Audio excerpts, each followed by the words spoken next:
So, first of all, this idea that Africans don't have money and need support of the West is a fallacy. Africans do have money, they do. The only difference between African currency and European currency is that European currency is more. And I also think that it's not a question of getting financial support, only financial support, but a change of mindset. If you can design a plane, then you have to protect it.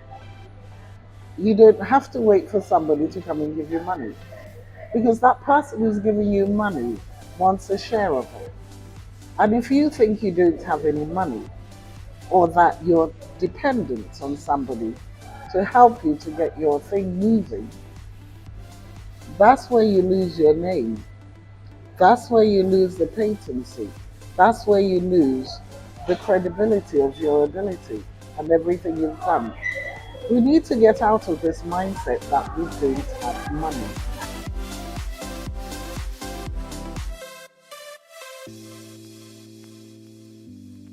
So can you just start by introducing yourself to us, who you are? At least people want to know who you are. Okay, my name is Hannah Sechi. I'm a Ghanaian. I lived in the UK. I grew up in the UK. I lived there for over 50 years. Wow. So now I've retired and decided to come and live here. Mm. Well, so, ma'am, I just want to know something. Why did you move to UK in the first place? My parents were there. They went for greener pastures, as most Africans did. This was at the time when the British were inviting Africans and Caribbeans, mainly the colonized world, to come and work after World War II. And everything had been broken down and bombed, and they needed to rebuild the country. So they invited a lot of Africans and Caribbeans to go over. And my parents were part of that group that went. So my father went first, secured somewhere to stay, because apparently in those days, um, the locals were not happy to have black people there. So they wouldn't let them have somewhere to stay. So they struggled for a bit before they found somewhere. So as soon as he had somewhere to stay, I think he bought his house. And then he came to collect the rest of us to go.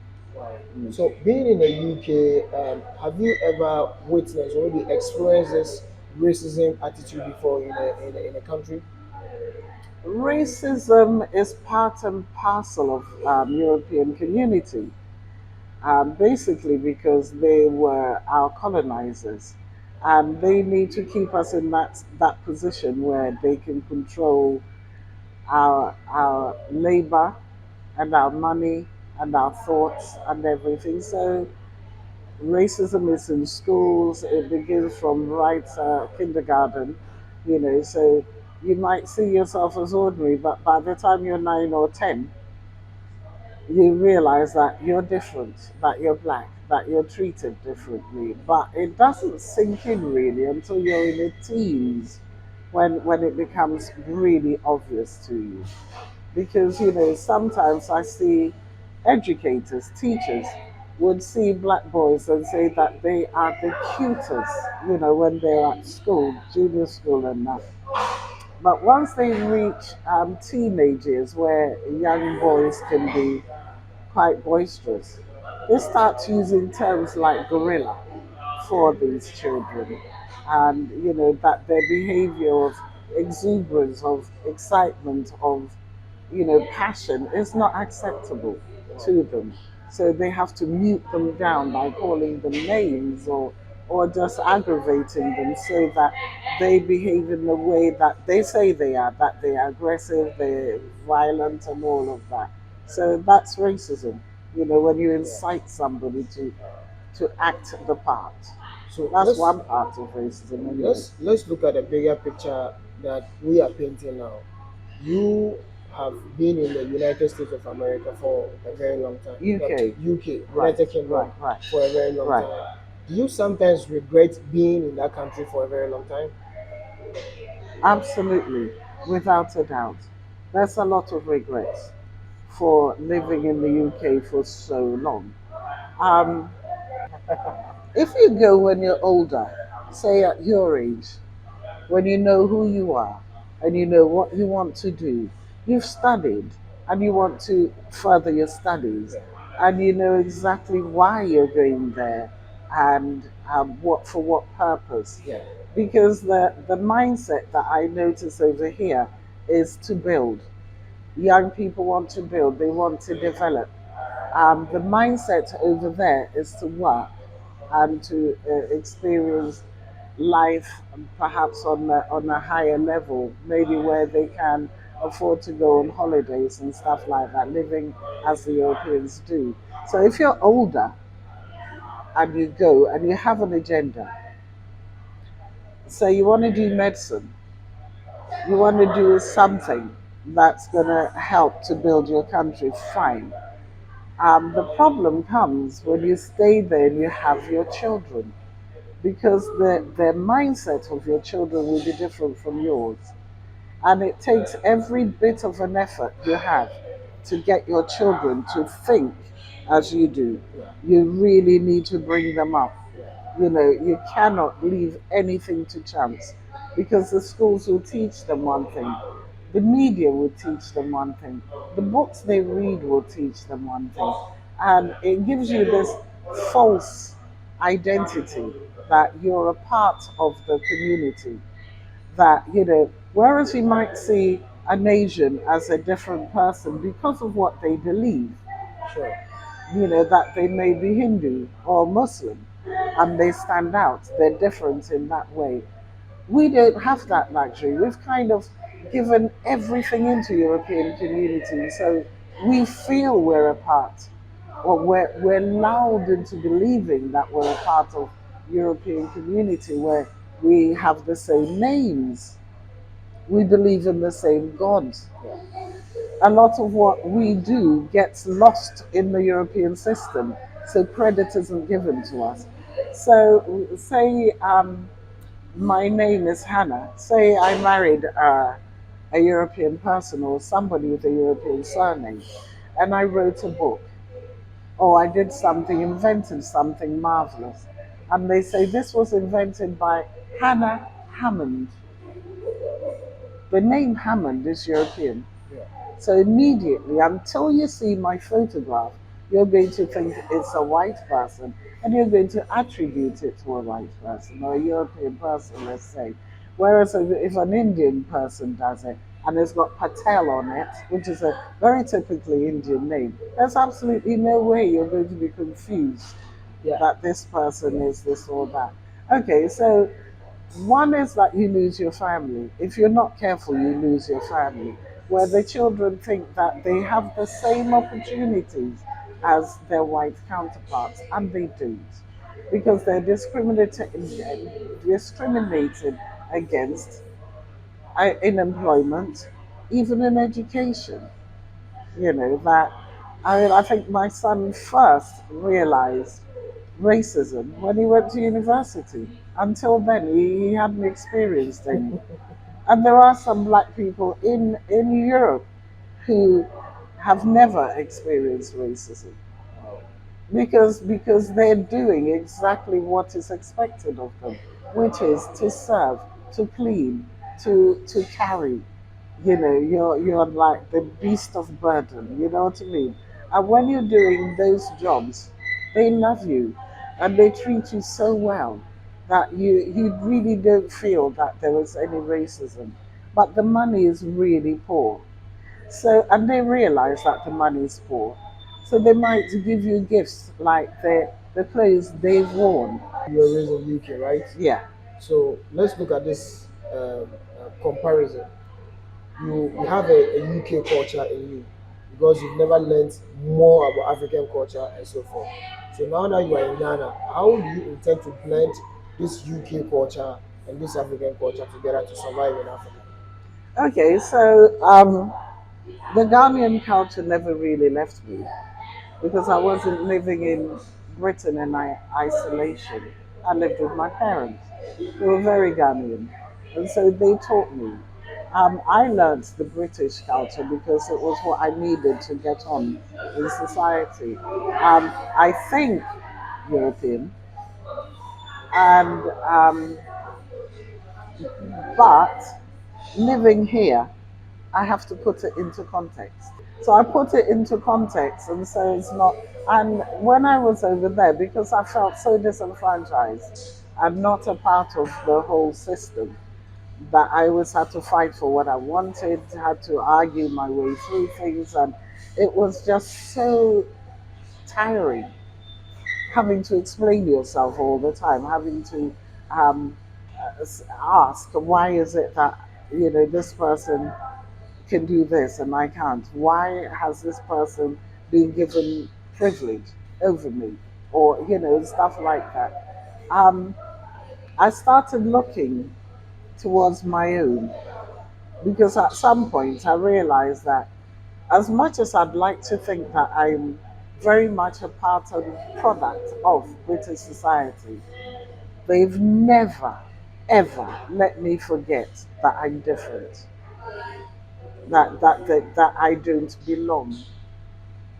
They will call on me if they need my strength, for union work or something. They will call on me if they need me to stand in support to say that they are working in unity and that everybody's included. They will call on me. Yes. But anything else, no, no. If I was to stand, they'll say, "You're on your own. We can't be with you, because we might lose our jobs. We might this or that." But they don't consider that when they call me to stand with them. Okay, let's create a conversation.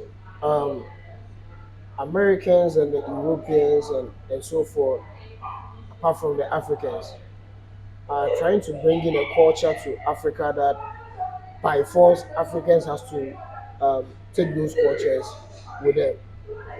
Considering LGBT and this sex thing, you can see that if you're an American, if you're a female, you can change your sex organ to a male organ. If you're a male, you can change your sex organ to a female organ.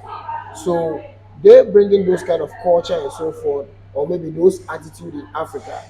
You being in UK for a very long time, learning a whole lot of things and educating people, how would you stop this attitude of these Americans and Europeans to push down or maybe to stop this attitude or maybe this culture that they wanted to bring to Africa?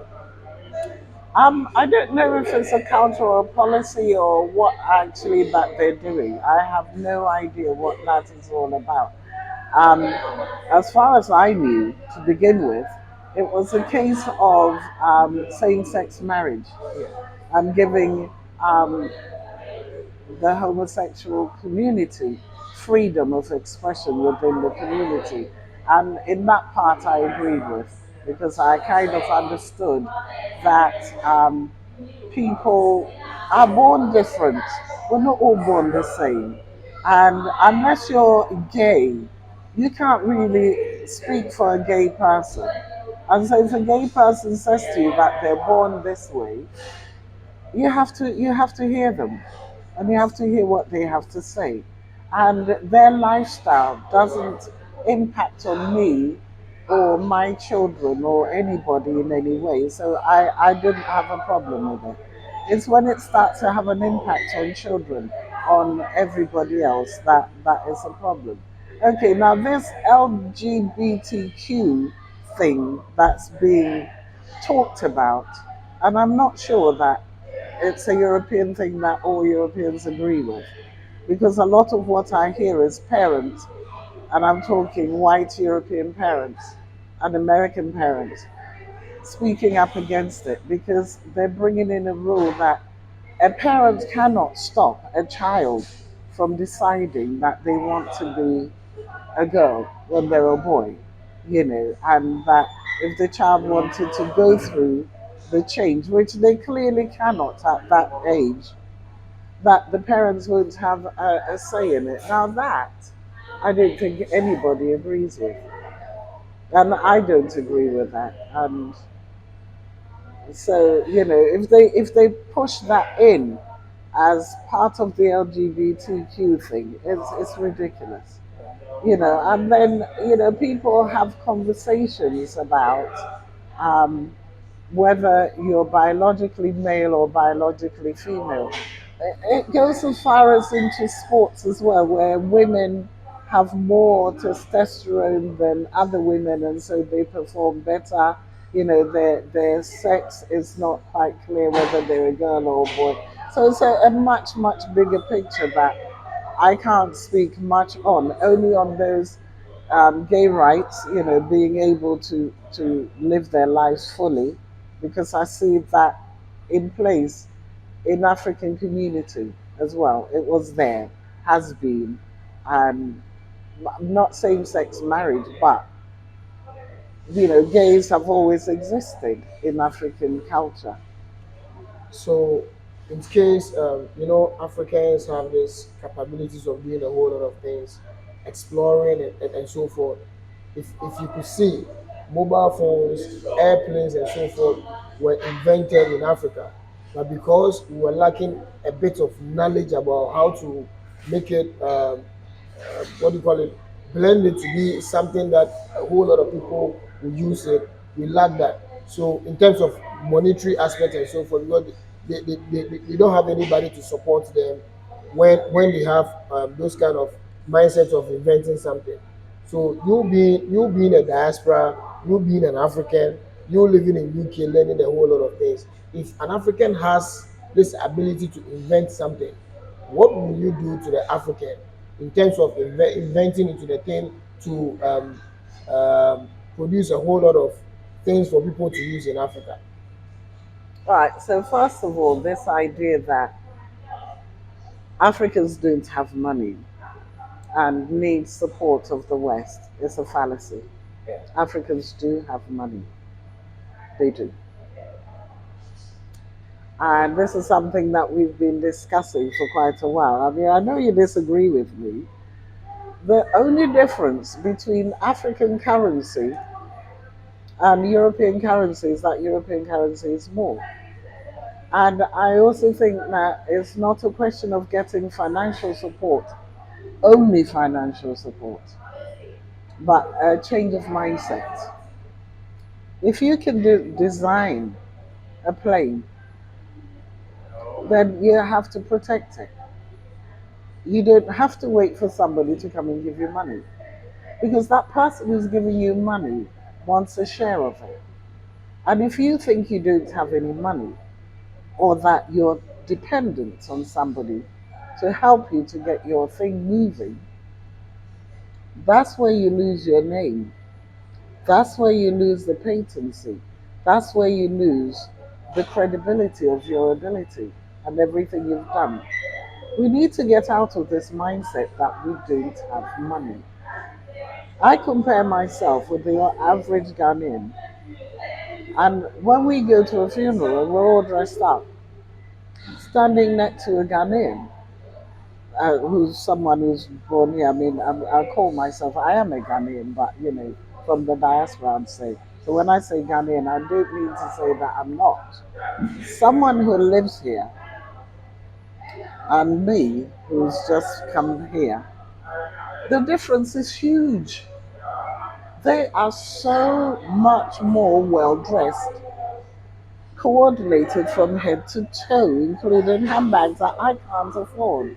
So they have money. They really do have money. They just spend it differently. They spend their money differently. We spend our money differently. And if we get out of the mindset, the dependency mindset, if I need you, you're going to tell me what you want me to do in order to get what you need from me, right? You decide what I should do to support you. Do you understand? But we are in this mindset of dependency that we don't have. We don't have. We don't have. Man, you made mention of two things that I've learned now. You were talking about money and you were talking about our mindset. talking about the dollar thing or maybe the euro thing, African money or currency is not being respected in the European market. It's not being respected in the American market. So in such case, what do we do to solve our problem? And the second thing is talking about this mindset that we've had that you are talking about. How would you advise the African youth and also the indigenous Africans to change those kind of bad mindset or maybe the dependency mindset that they have in their mind? We had this conversation only this morning with a family member who's a farmer. And I was saying to him that he's in a much, much better position than I am, even though I've been living abroad. And he thinks I have so much more money than he has. But he has so much more wealth than I have.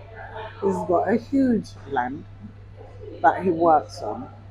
He has other means of providing for himself.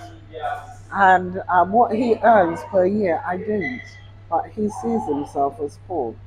And I used to think, I really did used to think that I was better off, but I'm not. Absolutely no way. And so we came to an agreement that, oh yes, I see what you're talking about. I really do see what you're talking about. I don't have a house of my own. He does. I don't have land. He does. I don't have excessive amount of money because I've been an employee, not an employer or a business person. So it's as much as what the employer wants to pay me that I have. He's got a car, I don't. So I'm starting from scratch. And as I said, living abroad messes up your family. How does it mess It up your family? really messes up your family. Number one, when you have children there, they belong to the state. They see themselves as British, but the British society see them as black, even if their parents is white, even if it's as white as can be, like Kamala Harris. Harris, yeah. There's nothing black about the woman. Yeah, I don't know how she got the label to be black. But if there's a percentage of black in you, you're black that is and disadvantaged. And so you're not really part of the mainstream. You can play a part in it, but you can never own any part of it. So that's one aspect. The other one is that the people you left behind at home, their thinking and yours change. And so you lose them because they start putting pressure on you. They believe that UK, America has so much money that it's in a room full. There's just so much. Why aren't you bringing them money? Bring me some money. Bring. And so at some point, you create a gap because the understanding isn't there. And that's you've lost another set of family, your extended family and your children if you don't bring them close. If you ever make the mistake of chasing money and leaving your kids to fend for themselves, as they might be over here, because you've got aunties, the whole community look after your children. It's not so in England. It isn't. You leave your kids, they get into the wrong company, they start doing the things that everybody else is doing. Next thing you know, they're into drugs, they're into gang warfare, and all sorts of rubbish. So you need to keep really close. A lot of people say that their kids are never going to come to Ghana why would they have to say that? because the kids come here and they want to live in Ghana as they live in the UK, where they can just walk out, pick a car, know where they're going, and all of that. Most of the kids can't even speak the language and they find that irritating, so you lose a lot. You really lose a lot when you leave here. So you can leave here thinking you're going to make your fortune abroad. So you leave here believing you're poor, you go there, you work, and you come back. But when you come back, you really are poor because everybody else has what they want and you don't. So, mom, you coming from UK to Ghana, Yeah. how do you want to liberate Africa? Liberate. Yeah. I can only liberate myself and the small circle of people around me who are willing to be liberated. And I have to be brave enough to present Africa to the world and not listen to the naysayers as much. And in breaking that barrier of presenting Africa to the world, others might see the possibility of doing the same. But it takes a hell of a lot of bravery because we're programmed to dislike everything about ourselves. Dislike our language, dislike our names, dislike everything African. But this is superb as an African design. Yeah. Really superb. Now, I would promote that and I would advise whoever makes them to push it. Everybody's effort will liberate Africa. So it starts with me and it starts with you. It's not the politician's job. I don't think it's the job of any group of people, but from within us, start to think independently and do things for yourself. So, my final question that I want to ask you, I can see you're really in a hurry, and you know, I'm um, not in a hurry to yeah, go anywhere. I You want can to talk all ask you want. you something about the development of Africa, the goals of Africa. At least you've been in the UK for a very long time. You might have had a whole lot of money. Let me put it that way. So maybe So as you're assuming. yes, Say I'm say just I was a assuming. Okay, millionaire. I'm just assuming All right. that you might have had a whole lot of money. So why, like in terms of developing Africa, do you intend to establish a business in order for you to employ Africans to work for you? Again, I'll say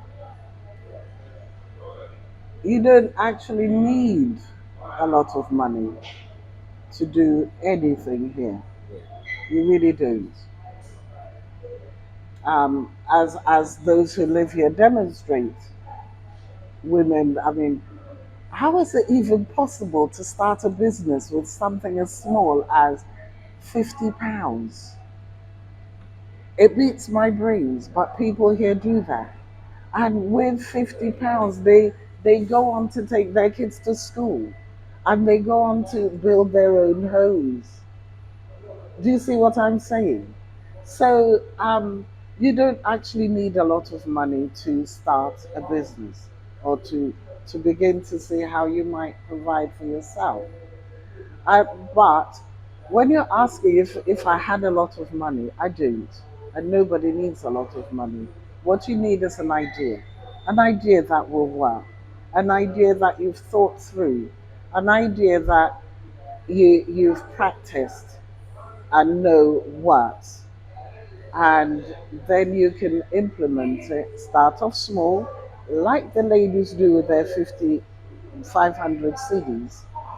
500. I just find that remarkable that with 500 cities, somebody can start a business. There is just so much that people do that goes unrecognized, unappreciated, and not praised in any way at all. So I don't have a lot of money. I don't. Because I've been an employee, not and money hasn't been given to me. Money isn't there, but you can make money. So what would I do? Um, like the other diasporans that I know, they've got their fingers in lots of different pies, doing lots of different things to see, right? Tourism is a big one, but tourism not as to say we've got this mountain here or we've got this lake here, but what does it mean? What does that mountain mean in Ghanaian culture?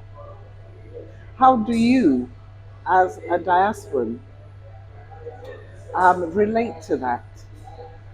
So that's a job. If you've got the knowledge, that is a job.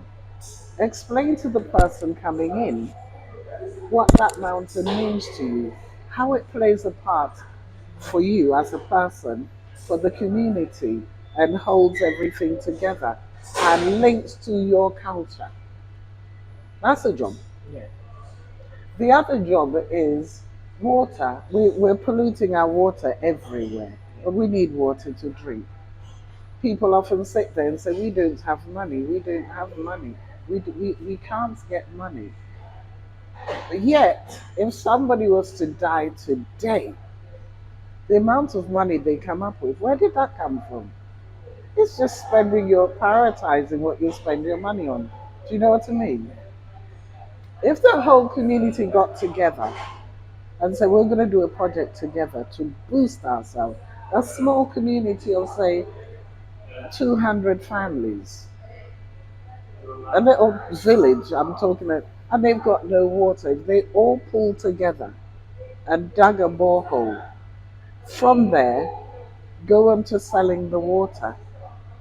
They've all got shares in it. They're eating. You know what I mean? So it's not about having money, it's about having ideas of what you can do. So, does it make sense for an African to move to United States of America, to move to Europe, to move to any other continent apart from Africa, just to search for a greener pasture? Whilst we Africans think Africa has everything that can sustain the people within the continent. Moving to Europe is about chasing the white ideal, chasing the European standard of living, wanting to be more European and living like a European, because that's what we've been taught as ladder of success. And a lot of people have been and moved to Europe and have managed to follow the ladder of success. And their kids are doing really well. Apparently, Nigerian doctors in the United States are the biggest number of doctors there. And they do a lot of wonderful things there. But the, they've kind of achieved what they're supposed to achieve for America. They've not achieved it for Africa. And if they could bring, if they could bridge the gap, and some have been doing that. There are some Nigerian doctors in the UK who come over here to give their expertise in oncology and go back once a month, bridge that gap, you know? And that's what needs to happen. When you've learned something new that you think your continent needs, and it doesn't matter whether you're Ghanaian, Nigerian, Eritrean, wherever, pitch in there because wherever there are black people, you fit in. You're a part of, and no one says, "Oh, you're not part of us." You know what I mean? And bring in what you've learned, you know. But many a times we kind of, like you said at the beginning, that I've got European mindset. Europe, European mindset and African mindset is as different as these two items. They work against each other. They really do. And a lot of what we've learnt in schools, in our education system, actually teaches against black people, but we're not aware of it until you really get into the fabric of the society, and then you realize that no, this is against me. No, what you're saying is like, yeah, and then you realize that there are so many different barriers within the system itself, which prevents you from moving along, unless you become as white as you can be, to disregard everything about you. Unless you become that way, you're not going anywhere. But even at that, The joke is on you. When they make a joke which is insulting, it'll be on you. And you have to accept it if you want to be a part of it. And they could ask your grandmother, they could ask me, say, Hannah, go fetch the bottle, will you? And then I'll get up and run and get it. Because I've just fetch what bottle? What's wrong with your. You know what I mean? Life Sure. is different, Yeah. and understanding is different. But, this is why I said that it needs the mindset of Africans need to change. The mindset of those, but it's a choice. So you've got to change from within, change those around you by doing this video, by talking to people, by saying, well, I didn't actually lean with this thought or this idea, or doing something which makes people look at you and think, that's different, but that actually represents me. I think I'll support that. But on your way to doing whatever it is you're doing, this is why you'll find a lot of quotes which says, don't tell anybody what you're doing until you get there. Because the fear of you doing something different is just a no-no. And they will all try to pull you back. No, don't go there. No, no, this is how things are made. No, this is how we do things. No, you can't do this. You're not a part to no. So you'd say nothing. If you're going to change the minds of the way people dress, you don't announce it. You just do it. And be prepared for a lot of backlash until they realize that actually you are more comfortable dressed like this. You know what I mean? And then they will try and get on board with you. But you can't do it by yourself, and it's not a political thing. I can't begin to think that the problem is so big that I can't begin to say if I did this or if I did that. I can't. My final question that I want to ask you: Africans are the ones that built you. Africans are the ones that built America, and even China. Africans are the ones that built all these continents. Why is it that Africans from Europe, Africans from America, Africans from all over the world, apart from the continent Africa, are not willing to come back to Africa to build Africa together with the people within Africa? Okay, because if you believe that you're poor when you're not poor, if you believe that what you have is no good, but here's what is better. If you believe that unless you leave, they tell you that Africa is impoverished, is disease ridden, it's full of famine, starvation, war.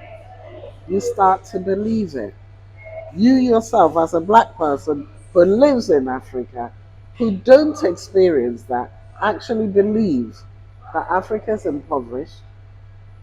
The black man is stupid. He doesn't think. And you know that a lot of black people say that about themselves. If you believe that, Africa is impoverished and it's disease ridden and everything else, well, when you go, why would you want to come back? Why? Why would you want to come back to the disease and impoverishment and all of that? You stay there. You found greener pastures, but in actual fact, what the greener pastures that you call it is that you have to live a life where you protect yourself so much that your children don't get shot, that your husband doesn't get shot, that you don't have an enormous amount of problems with your own existence.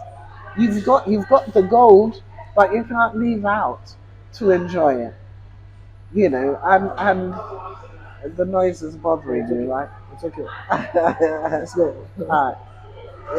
Yeah, and so you've got what you want, but you don't have the freedom to enjoy it. And what you think is yours can be taken away from you like that. All it needs is for the government to change and say, all of the people who are immigrants of color need to leave the country, and you're lost. Wow. Am I wrong? You and your children, it happened in Europe, it happened in UK, where people were invited to come to work in Britain, like the same people that my parents went with, right? And 10 years back, they went to Jamaica, they went to the Caribbean, and they said they can't come back because they're not British. They've had their children and their grandchildren, and even their grandchildren saying that they're not British, so they have to leave. So it would all it takes is for the government to decide, because you're black and we really only wanted your labor, now we finished with you, we want you to leave. That's all it takes. But if you're living in your own country and you've established something, there's no one who's going to come and tell you that, you know, after 3, 4 generations, your kids don't even know where you come from. They've never seen it. They have no idea. All of a sudden, you have to leave. You know, you really inspired me a lot about this interview. You said a whole lot of things, and you know, I wish to learn more from you. At least some of us, we are into YouTube, as you said, people are backlashing us and so forth, but yes, still we are still pushing to change the mindset of some people. And you It's know, important. I can't do it all alone by myself. It Yes. has to involve you. You know, it has to involve me. So at least I think coming together and then building an Africa that we want is far better than one person doing it all alone. You can't do it on your own. If you try, they'll kill you. They'll find the CIA or whatever, get your own people to assassinate you. As you know from history, anyone who have stood to unite Africa or to fight for his own country has been called a lunatic, Robert Mugabe being one of them. And before I knew about it, they don't give you the full information. The guy took back his country, and in doing that, they put so much sanctions against him that the country were really suffering. But the people stood with him. He got his land back. But they portrayed him as a lunatic, a complete mad. And we black people in Europe, all believed that this man was mad because they only gave us half the information. They didn't give us the full information. It was the same with Idi Amin.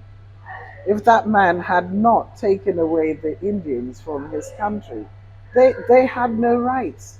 The Indians were put there to control the blacks in their own country.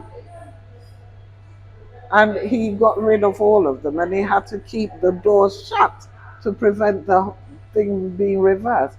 And they said he was a monster, he was this, and we all believed it. We all believed it. But on hindsight, when they released the British documentary, which showed how the empire, to stabilize the empire after they left, they put the Indians in there to manage their affairs.